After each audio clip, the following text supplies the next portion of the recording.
బాలబడి యూనివర్సిటీ మంచి భవిష్యత్తు కోసం తెలుగు విద్యార్థులు ఇష్టపడే యూనివర్సిటీ. కాల్ 9059052378 9059052379. అందరికీ నమస్కారం. నేను Swaroopa Potlapalli. Welcome to I dream.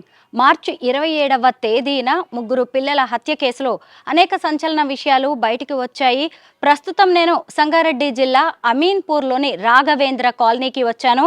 ఇదిగోండి, రజిత చెన్నయ్య దంపతులు నివసించిన ఇల్లు ఇదే. ఇది వారు అద్దెకు ఉంటున్న ఇల్లు. గత 3 ఏళ్లుగా వారు ఇక్కడే ఉండేవారు. ముగ్గురు పిల్లలు కూడా ఇక్కడే ఉండేవాళ్ళు. ఇదిగోండి, ఈ ప్రాంతంలోనే వాళ్ళు రోజు ఆడుకునేవాళ్ళు, తిరిగేవాళ్ళు. ఇక్కడి నుంచే స్కూల్కి కూడా వెళ్ళేవాళ్ళు. పెద్దబ్బాయి సాయికృష్ణకి 12 ఏళ్ళు ఉంటాయి. తర్వాత ఒక పాప ఉంది, మధుప్రియ. ఆ అమ్మాయికి 10 ఏళ్ళు. చిన్నబాబు గౌతమ్, అతనికేమో 8 ఏళ్ళు. ఆ ముగ్గురు పిల్లల్ని తల్లి చంపేసింది. ఫస్ట్ అందరూ అన్నంలో విషం కలిపి పెట్టి ఆమె చంపేసింది అనుకున్నారు. కానీ పోస్ట్ మార్టం రిపోర్ట్లో మాత్రం అనేక సంచలన విషయాలు బయటకు వచ్చాయి. ఊపిరి ఆడకుండా చేసి చంపడం వల్లే వారు ప్రాణాలు కోల్పోయినట్టుగా వైద్యులు నిర్ధారించారు. అప్పుడు పోలీసులు ఆమెను అదుపులోకి తీసుకొని ప్రశ్నించగా ఎలా పిల్లల్ని చంపాను అనేది ఆమె చెప్పడం అనేది జరిగింది. మార్చి 27వ తేదీన చెన్నయ్య వాటర్ ట్యాంకర్ డ్రైవర్గా పనిచేస్తారు కాబట్టి ఆయన తన పని మీద బయటకు వెళ్ళినప్పుడు పిల్లలు నిద్రపోతుండగా టవల్ వాళ్ళ ముఖాల మీద వేసి ఊపిరాడకుండా చేసి ఆమె చంపినట్టుగా తెలుస్తోంది. ప్రస్తుతం రజితని అలాగే ఆమె లవర్గా చెబుతున్న శివాని పోలీసులు అదుపులోకి తీసుకున్నారు. అమీన్పూర్ పోలీస్ స్టేషన్లో వాళ్ళని అరెస్ట్ చేయడం అనేది జరిగింది. వారి ఇద్దరిని కూడా ఇప్పుడు రిమాండ్కి తరలించారు పోలీసులు. వారున్న ఈ ఇంటిని సీజ్ చేశారు. చూడొచ్చు, ఇక్కడే ఆ పిల్లలు గత 3 ఏళ్లుగా తల్లిదండ్రులతో కలిసి ఉంటున్నారు. చూసారా, చెప్పులు, ముగ్గురు పిల్లల చెప్పులు కూడా కనిపిస్తున్నాయి. పిల్లలు స్కూల్కి వెళ్ళే వాళ్ళు, వాళ్ళ షూస్ కూడా కనిపిస్తున్నాయి. ఇదే ఇంట్లో ఆ ముగ్గురు పిల్లలు కూడా ప్రాణాలు కోల్పోయారు. నిన్న మొన్నటి వరకు, గత వారం రోజుల వరకు కూడా అదే పిల్లలు ఈ ఏరియాలోనే సజీవంగా తిరిగారు అనేదే చెప్పడానికి కూడా చాలా బాధగా అనిపిస్తుంది. మనందరికీ తెలిసిందే కదా, రజిత తన 10th క్లాస్ మేట్ అయిన అతను శివ అనే అతనితోటి కొంత క్లోజ్ రిలేషన్ ఏర్పడడంతో ఆమె ఈ పిల్లలు వద్దు, వాళ్ళని వదిలించుకోవాలి అనుకుంది. అంటే ఈ మధ్య గెట్ టుగెదర్ కోసమని వాళ్ళు కలవడం జరిగింది. అలా కొత్తగా ఫోన్ నంబర్లు ఎక్స్చేంజ్ చేసుకొని గత 3 నెలలుగా కాల్స్, చాటింగ్స్ అనేవి నడుస్తున్నాయి. అప్పటి నుంచి రజిత విషయంలో చాలా మార్పు వచ్చినట్టుగా తెలుస్తుంది. పదే పదే పిల్లల్ని కొట్టడం, కోపగించుకోవడం, భర్తతో కూడా కొంత ఇష్టంగా లేకుండా ఉండడం, ఇలాంటివన్నీ కూడా మనకి వినిపిస్తూ ఉన్నాయి. అయితే ఈ మామూలుగా వీళ్ళిద్దరూ కూడా మంచి భార్యాభర్తలుగానే ఇక్కడ పేరుంది. చెన్నయ్య చాలా మంచి వ్యక్తి అని చెప్తున్నారు. అలాగే రజిత కూడా ఎప్పుడూ ఎవరితో కానీ ఏదైనా చిన్న వివాదం కానీ తేడాగా కానీ ఎప్పుడు కనిపించలేదు అని చుట్టుపక్కల వాళ్ళు చెబుతున్నారు. గతంలో వాటర్ ట్యాంకర్ డ్రైవర్ చెన్నయ్య ఇల్లు ఏది అంటే ఈ ఇల్లు చూపించేవారు. కానీ ఇప్పుడు ముగ్గురు పిల్లలు చనిపోయిన ఇల్లు ఏది అంటే ఈ ఇల్లు చూపిస్తున్నారు. ఈరోజు ఈ ఇంటికి కేర్ ఆఫ్ అడ్రస్ అనేది ముగ్గురు పిల్లల హత్యగా మారడం అనేది బాధాకరం. అయితే ఇప్పుడు ఇక్కడ ఈ ఇంటిని పోలీసులు సీజ్ చేయడం వల్ల చెన్నయ్య ఇంకా మిగతా అతని కుటుంబ సభ్యులు అందరూ వేరే ప్రాంతంలో ఉంటున్నారు. మనం చెన్నయ్యతో ఫోన్లో మాట్లాడడం జరిగింది. చెన్నయ్య గారు నమస్తే అండి. నమస్తే మేడం, చెప్పండి. నేను చెప్పాను కదా, లాయర్ గారు కూడా ఇక్కడ ఉన్నారు. ఆయన పేరు సాయికృష్ణ ఆజాద్ గారు. నమస్తే అండి చెన్నయ్య గారు. ఇది చాలా విషాదకరమైన బాధ. సో మీరు ధైర్యంగా ఉండండి, మీ వెనక మేము ఉన్నాము. ఖచ్చితంగా మీకు న్యాయం చేసే విధంగా మనం పోరాడదాము, ఓకేనండి. ముందు చట్టం తన పని తాను చేసుకొనివ్వండి. ఆ లీగల్ అంశాల పట్ల దాని గురించి మేడం మాట్లాడతారు. సార్ చెన్నయ్య గారు, ఆ రోజు రాత్రి ఏం జరిగింది ఒకసారి మీరు చెప్పండి. ఉదయం వెళ్ళి సాయంకాలం తిరిగి వచ్చాను. 9 గంటల టైంలో. ఆ టైంలో అన్నం తిని ఒక ట్రిప్ చందనగర్ ఉండేది. ఆ చందనగర్ ట్రిప్కి వెళ్దామని అక్కడనే ఉన్నా. అన్నం తిని పోయిన బయటికి వెళ్ళిన తర్వాత చందనగర్ పోయి కాల్ చేసి వచ్చాను. ట్యాంకర్ కాల్ చేసి వచ్చిన తర్వాత డోర్ వచ్చిన 11-22 నిమిషాలు అయిన ఉన్నది. ఆ టైంలో డోర్ కొట్టే మా భార్య డోర్ తీసింది. నేను ఇంట్లోకి వెళ్ళాను. నేను పండుకుంటా అంటే పండుకోరా, నేను పండుకుంటా అని పండుకున్నాం. పండుకున్న తర్వాత 2-2:30 ప్రాంతంలో మా భార్య గొంతుబాయ్ అని అన్నది. నేను లేచి మా భార్యను చూస్తే గొంతు పోతుంది అని చెప్తున్నది. గొంతు ఏమైందా అని చెప్పింది అని నేను పక్కన వాళ్ళ నీళ్ళని పిలిచాను. గేటు తీసుకొని పోయి పిలిస్తే వాళ్ళు జర లేట్గా లేచారు. నా కొడుకును పోయి సాయికృష్ణను పోయి మా అబ్బాయిని పోయి సాయికృష్ణ మీ అమ్మ ఎక్కడ చేస్తుందని చెప్తే ఆ లోపే మా పిల్లలు చనిపోయి ఉన్నారు సార్ మేడం. అయ్యో. ఆ లోపలనే చనిపోయినారు, బిగ్గర అయిపోయారు. కూలర్ గాలికి బిగ్గర అయిన ఫ్యాన్ గాలికి కూలర్ గాలికి బిగ్గర అయిపోయింది. అంత చక్కగా ఉన్న పిల్లలు అలా చనిపోయారు అనేసరికి మీకు ఎలాంటి అనుమానం రాలేదా అండి? మేడం ఈమె వాళ్ళు అందరు ఏదో తీసుకున్న ప్రయత్నం తీసుకున్నా, ఏం తీసుకున్నదో ఇప్పుడు నా మీదకి వస్తుంది కదా మేడం. ఈమెను బతికియండి అని నేను అరిశాను సార్ మేడం. పక్కన వాళ్ళు అందరు వచ్చి కారులో తీసుకుపోయి ఆడ హాస్పిటల్లో అడ్మిట్ చేశాను ఖమ్మం దగ్గర. మరి ఇప్పుడు మీకు ఆవిడికి పెళ్ళయి 13 ఏళ్ళు కదా, గతంలో ఆమె ప్రవర్తన ఎలా ఉండేది? బాగా ఉండేది మేడం. గెట్ టుగెదర్ పార్టీ అని పెట్టుకున్నారు. ఎప్పుడు పెట్టుకున్నారో ఆ పార్టీ పెట్టినప్పటి నుంచి రజిత మాటలు వేరే మాట్లాడుతుండే మేడం. పిల్లలను కొడుతుండేది అప్పుడప్పుడు. ఎన్ని రోజులుగా జరుగుతోందండి ఇదంతా? లేదు, నాకు 3 నెలల నుంచి నాకు డౌట్ మేడం. అంతకుముందు మేము 13 సంవత్సరాలు ఉన్నప్పుడు మేము ఇంత మంచి ఉండి 3 పిల్లలను అన్నాక 13 సంవత్సరాల మధ్యలో మరి ఎవడొచ్చుండు ఏంటి నాకు తెలియదు మేడం. చూడండి మనం ఎట్లా చెప్తాం. ఈ శివ అనే వ్యక్తి పేరు కూడా మీరు ఎప్పుడు వినలేదా? వినలే మేడం, నాకేం తెలియదు. ఉదయం నేను లేచినాక నా పని ఏందో నేను చూసుకునే వరకు పొయ్యి మధ్యాహ్నం వచ్చిన రూపాయి కూడా మా భార్య అకౌంట్లకే వచ్చేది. ఆ అకౌంట్ లకు ఒక సాఫ్ట్వేర్ జాబ్ చేసిన ఆయన, సార్ నాకు అకౌంట్ లో డబ్బులు రాలేదంటే ఆయన ఎట్లా లింక్ చేసి పెట్టిండు, నా అకౌంట్ లో డబ్బులు ఆమె అకౌంట్ లకే పోయేది మేడం. అంత బాగా చూసుకునేవాడు ఆయన పాపం. అంటే ఇంట్లో అంతా కూడా డబ్బు వ్యవహారాలన్నీ కూడా ఆవిడే చూసేది, కష్టపడడం వరకే మీ పని. డబ్బులన్నీ కూడా ఆమె అకౌంట్ లోకే పోయేది. నాకు చేసిన కష్టం చేస్తే ఈ రోజు ఇన్ని వచ్చినాయి అని చెప్పి మళ్ళీ అడిగేది, సాయంకాలం పోయి అడిగేది వచ్చినవి అనేది, ఇంత అయింది లెక్క అని చెప్పేది.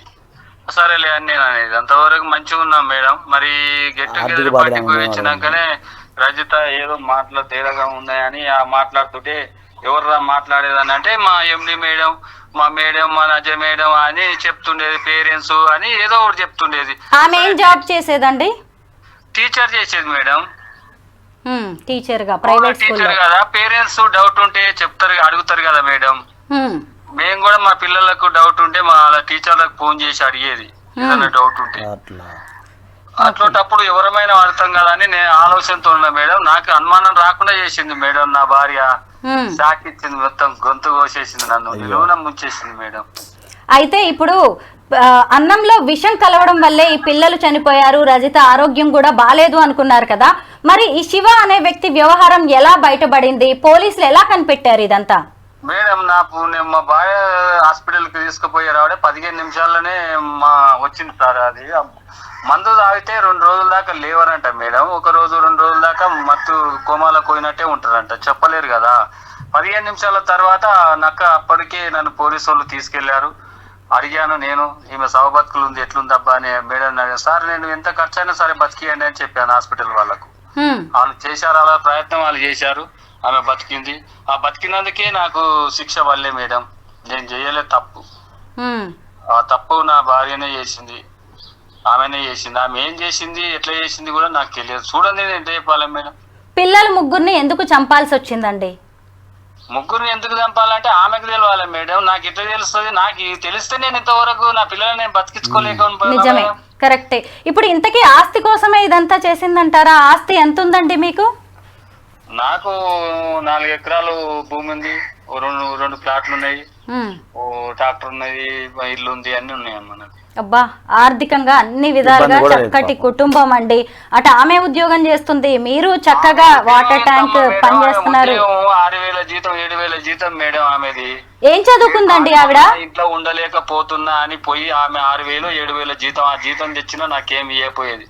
నేను రోజుకో 3,000 4,000 సంపాదన సంపాదించుకునేది ట్యాంకర్ మీద.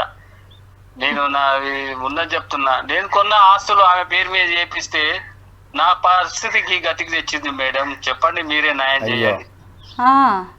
నేనే కొనిచ్చిన ఆస్తులు ఈమెకు. నాకు 2వ మ్యారేజ్ మేడం, నాది ఉన్నది చెప్పాలా కుల్లా. నేను ఫస్ట్ మ్యారేజ్ మా భార్య డెలివరీ కాక చనిపోయింది. అయ్యో. ఈ అమ్మాయిని చేసుకున్న తర్వాత ఈ అమ్మాయిని ఇయ్యాలంటే నీకు ఆస్తి పెట్టాలన్నారు. ఆస్తి పెట్టాను 2 ఎకరాలు. ఆడ 2 ఎకరాలు పెట్టినాక 2 ప్లాట్లు కొని పెట్టాను మేడం. ఆమె పేరు మీదనే పెట్టినా. నాకు వద్దులే, ఉన్న కాడికి చాలు, ఓ బండి ఉంది, నాకు 2 ఎకరాలు ఉంది అని ఆమె పేరు మీద 2 ఉన్నాయి, నా పేరు మీద ఉన్నాయి కదా అని పెట్టాను మేడం. నాది తప్ప మేడం? తప్పేం లేదండి. పిల్లలు ఉన్నారు, 3 పిల్లలు ఉన్నారు. నాకున్న ఆమెకి పిల్లలకే పోతుంది, భార్యకున్న పిల్లలకే పోతా అనుకున్నాను. నా భార్య ఇట్లోటి చేతాలు చేస్తాను నేను ఊహించుకోలేకపోయినాను మేడం. నేను కరెక్ట్, ఎవరు ఊహించరండి, నిజమే. పిల్లల్ని ఎలా చూసుకునేది తను? పిల్లలను కూడా మంచిగా చూసుకునే మేడం. చిన్నప్పటి నుంచి మంచిగా చేసి ఈ గెట్ టుగెదర్ పార్టీ ఎప్పుడు పోయిందో ఆ పార్టీ నుంచి వచ్చినాక పిల్లలను కసరించుకుంటూ వైర్ ఏది ఛార్జింగ్ వైర్ ఉంటే ఛార్జింగ్ వైర్ తోని కొట్టేది. పిల్లలు చెప్పుకొని నాకు ఏడ్చేది. అప్పుడు చెప్తే అరే గట్ల కొట్టకురా పిల్లలని వాళ్ళ అమ్మ నాయనకి చెప్పి కూడా మంద ఇచ్చాను. ఎందుకు కొడతావు, ఈ చెప్తే ఇంటలేరు బయట ఆడుతురు అని. ఆడుకునే టైంలో ఆడుకుంటారు కదా మేడం. అవును.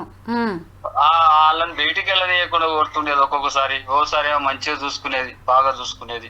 అవును, అట్లా చేసింది మేడం. నాది ఏమన్నా తప్పుందా మేడం? అయ్యో ఏం లేదండి, మీరెంత మంచి భర్త, మీరెంత మంచి తండ్రి అనేది అర్థమవుతుంది. ఎన్ని సంవత్సరాలు 49, 48 సంవత్సరాలు ఉన్నా నేను వాస్తవం కాడికి చెప్పాలంటే ఇప్పటి వరకు మందు తాగలే. చెప్పండి మేడం, నాదేమన్నా తప్పుందా? లేదండి, లేదు. ఆ ఆస్తులు చేయడం తప్ప? నా భార్యకి చేసి, నా భార్య దాన్ని చేశాను. నా గుండె కోసి దానికి ఇచ్చాను మేడం. గుండె కోత మిగిలిచ్చింది.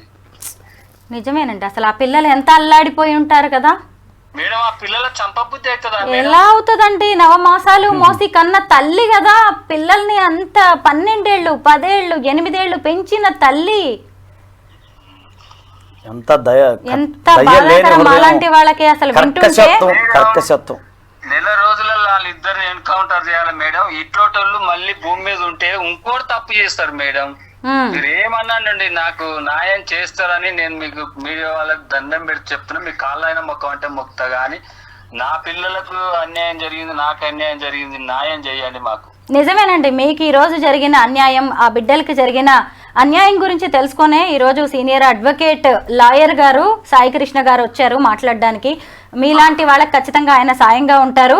మీరు లైన్ లో ఉండి కూడా ఆయన మాటల్ని వినొచ్చు. నేను కాసేపు ఆయనతో ఇక ఈ కేసు లీగల్ గా ఎలాంటి టర్న్ తీసుకోబోతుందో తెలుసుకుంటాను. మీరు లైన్ లో ఉండండి. చెన్నై గారు, ఆజాద్ గారు విన్నారు కదా, చెన్నై గారు ఎంత ఆవేదనలో ఉన్నారో. వాళ్ళిద్దరిని ఎన్కౌంటర్ చేయాలని ఆయన డిమాండ్ చేస్తున్నారు. ఈ కేసు విషయంలో వాళ్ళకి ఎలాంటి శిక్ష పడే అవకాశం ఉంది? నేను అనుకుంటా ఇలాంటి సేమ్ సిచ్యువేషను తమిళనాడులో జరిగిందండి. Same situation. ఆమె కూడా ఇట్లా లవర్ని వెళ్ళి చేయటం, తర్వాత 2 పిల్లలు అమ్మాయికి. సో 2 పిల్లల్ని చంపేసి భర్తను వదిలిపెట్టి భర్తను కూడా చంపాలని ప్లాన్ చేసింది. ఆ రోజు లక్కీగా భర్త ఫోన్ చేస్తే ఆయనకి ఆఫీసులో వర్క్ ఉందని చెప్పేసి అతను రాలేకపోయాడు. అతను చంపేసి వెళ్ళిపోదాని ఆలోచనలో ఉన్నారు. సరే, అతను ఎంతసేపటికి రాకపోయేసరికి ఆమె వెళ్ళిపోయింది. పొద్దున చూసేసరికి ఫ్యాన్లు అన్ని తిరుగుతున్నాయి, లైట్లు అన్ని తిరుగుతూ ఉన్నాయి. ఏంటి అని చెప్పి అతను తలుపు బద్దలు కొట్టుకుని లోపలికి వెళ్తే 2 పిల్లలు చనిపోయి ఉన్నారు. సో ఆ విషయంలో ఆమెకి క్యాపిటల్ పనిష్మెంట్ పడింది, ఉరిశిక్ష పడింది. ఉరిశిక్ష పడింది. తర్వాత లవర్కి లైఫ్ పడింది అనమాట. సో నాకు తెలిసి నేను ఇది చూసిన తర్వాత నాకు రెఫరెన్స్ చేస్తే ఆ కేసు బయటపడింది. ఇప్పుడు ఈ కేసులో కూడా శివ, రజిత ఇద్దరికి శిక్ష పడే అవకాశం ఉంది కదా? ఖచ్చితంగా ఉందండి. ఎందుకంటే ఇక్కడ చిన్నపిల్లలను చంపడం అనేది పోక్సో యాక్ట్ కింద కూడా వస్తుంది. అదొకసారి మనం చూసుకోవాలి. తర్వాత ఉద్దేశపూర్వకంగా చంపటం విత్ ఇంటెన్షన్, ఒక దురుద్దేశపూర్వకంగా చంపాలన్న ఉద్దేశంతో దీన్ని కల్పబుల్ హోమ్సైడ్ అంటారు మన లీగల్ భాషలో. చంపాలని ప్లానింగ్తో ముందు నుంచే ప్లాన్ చేసుకుని ఎలా చంపాలి ఏంటి ఇవన్నీ ప్లాన్ చేసి ఆమె చంపేసిన తర్వాత మళ్ళీ యాక్టింగ్ చేయటం ఇవన్నీ కూడా ఏంటంటే ఆమెకు తెలిసే చేసింది ఇవన్నీ ఉద్దేశపూర్వకంగా. ప్లస్ అతను ఎవరైతే శివ అన్న అతను ఎవరైతే ఉన్నారో అతని ప్రోత్సాహంతో ప్రోదాలభంతో చేసింది. ఖచ్చితంగా ఏంటంటే ఆమెకు క్యాపిటల్ పనిష్మెంట్ ఇందులో ఖచ్చితంగా పడుతుందండి. కాకపోతే మన ప్రాసిక్యూషన్ వారికి ఎవరైతే ఇన్వెస్టిగేషన్ ఆఫీసర్స్ ఎవరైతే ఉంటారో వారికి మనం ఖచ్చితంగా సపోర్ట్ చేయాలి. జాగ్రత్తగా వాళ్ళకి ఎవిడెన్స్ అంతా మనం చూడాలి, దగ్గర నుండి చూసుకొని చేస్తే ఖచ్చితంగా ఆమెకి నాకు తెలిసి నేను చూసిన దాన్ని బట్టి చూస్తే ఆ కేసుని తమిళనాడు కేసుని రెఫరెన్స్ చేసుకుని చూసినట్లయితే ఆమెకి క్యాపిటల్ పనిష్మెంట్ ఉరిశిక్ష పడే అవకాశం ఉంటుందండి.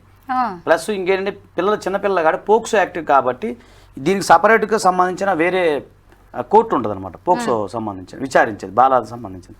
సో అది కూడా తొందరగా అయిపోయే అవకాశం ఉంటుంది. మిగతా కేసుల్లాగా కాకుండా తొందరగా మనకి 6 months 8 months 1 yearలో ఇది ఇన్వెస్టిగేషన్ అంతా కంప్లీట్ అయిపోయి తొందరగా కేసు క్లోజ్ అయ్యే అవకాశం ఉంది. ఆ సందర్భంలో నేను ఆయనకి చెన్నై గారికి ఎలాంటి న్యాయ సహాయం అయినా సరే నేను ఖచ్చితంగా అందిస్తాను. దాని ద్వారా ప్రాసిక్యూషన్ వరకు మనం సపోర్ట్ చేద్దాము. అలాగే ఇంకేదైనా అవసరమైతే ఆయనకి ఇంకేదైనా ఇన్వెస్టిగేషన్లో ఏదైనా డౌట్లు ఏమైనా ఉన్నా కూడా నా వంతు కర్తవ్యంగా నేను అందిస్తాను. ఎందుకంటే అసలు గుండె తరుక్కుపోతుందండి.